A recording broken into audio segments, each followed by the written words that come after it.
All right. Hey, guys. Thanks for having me on. Appreciate this, and I'm happy you guys are doing this. So, Dan Acosta, calling from, checking in, I guess, from Chicago, Illinois. I served in the United States Air Force from 2002 to 2009 as an EOD tech. December 7th, 2005. In Baghdad, I was injured and spent about 3 years in rehabilitation, medically retired in 2009. Good. Awesome. Thanks for that. Greg Pauly. Hi, Greg Pauly here. I'm joining y'all from Massachusetts. Currently, I'm serving at Westover Air Reserve Base. I'm the AGR. I'm the program manager, AGR there, and I've had a 20-year career. Still in EOD. Had quite a few experiences throughout my entire career, whether it be deployed or as in civilian status, and a lot of interesting things. Been trying to reach out, trying to help people as much as I can, and looking forward to trying to help out with this project. Webb. Hey guys, I'm Aaron Weber. I'm part of the Felix Project, and I'm out of Newcastle, Delaware, the 166th. And I'm looking forward to tonight's conversation. Jerbo.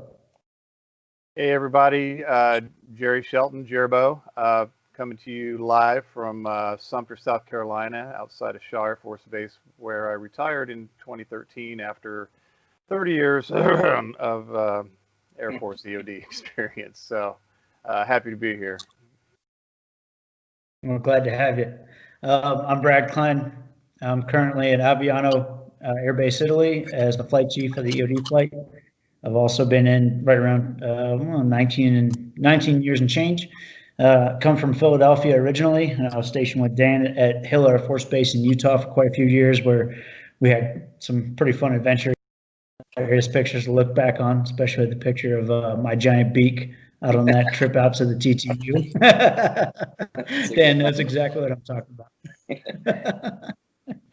But yeah, so tonight we're going to talk about post-traumatic growth. Today, I guess, for some of you, we're going to talk about post-traumatic growth. I'm going to do a little bit of a read-through of some material, just kind of get the group on focused on what we're going with. Everybody's already kind of versed in it somewhat, but go through a couple of definitions and then get through some symptoms and then PTSD, and then also talk about growth areas.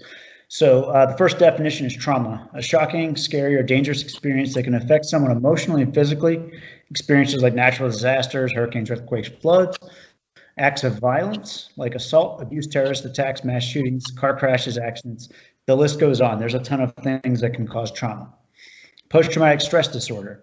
That's a psychiatric disorder that may occur in people who have experienced or witnessed a traumatic event, such as a natural disaster, serious accident, terrorist act, war, combat, or rape, or have been threatened with death, sexual violence, or serious injury. That first definition of trauma there comes from National Institute of Mental Health. The definition of PTSD is from psychiatry.org. And then post-traumatic growth. The interesting thing about this, it's a concept that's been around for a very long time. This definition comes from the American Psychiatric Association.org. And it's a theory that explains this kind of transformation following trauma. It was developed by psychologists Dr. Richard Tedeschi and Lawrence Calhoun in the mid-90s, and holds that people who endure psychological struggle following adversity can often see positive growth afterward. If you want to think about it a different way, it's the old adage of what doesn't kill me makes me stronger. So now we got some definitions down, some symptoms. They fall into 4 categories. The first one being intrusion. Those are intrusive thoughts, things like repeated involuntary memories, distressing dreams, or flashbacks of the traumatic event. These can be very vivid and make people feel like they're reliving the experience or seeing it happen in front of them. Avoidance. Avoiding reminders of a traumatic event, which may include avoiding people, places, activities, objects, anything that could trigger distressing memories. Next, in symptoms of PTSD, alterations in cognition and mood, inability to remember important aspects of the traumatic event, negative thoughts and feelings leading to ongoing and distorted beliefs about oneself or others, like I'm bad, no one can be trusted, etc., etc. And then the last symptom is this is not like the final last only symptom, but this is the last symptom that's listed by this source. Alterations in arousal and reactivity. So arousal and reactive symptoms may include being irritable, angry outbursts. The short fuse is what people refer to it as. And now onto what we're going to focus mostly on tonight, the post-traumatic growth positive responses in the 5 areas. And these 5 areas may not always you may not always experience all 5 all at once, or it may take you some time to realize you experience some of them after the event, right? So they are deeper relationships, personal strength, spiritual and existential change, increased appreciation for life, and new possibilities. So deeper relationships, that's pretty self-explanatory, right? We're talking about you have more of an empathy with people. You tend to be more authentic and less concerned about being judged, and kind of tend to be kinder to people more often than not. Personal strength. So you've experienced a traumatic event and not only survived after the fact, but you thrive because of it, right?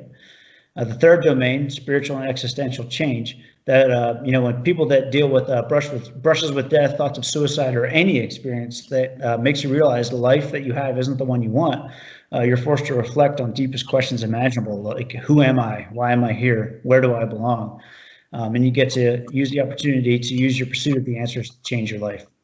And then a sense of appreciation for life. This is a simple one.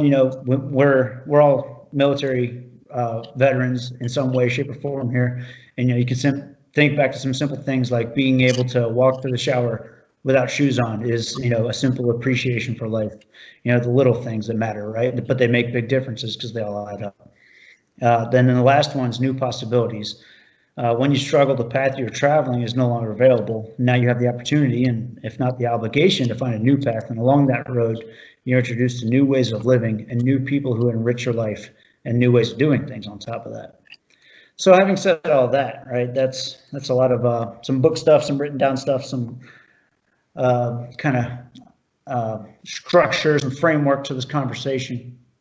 What I'd like to do now is turn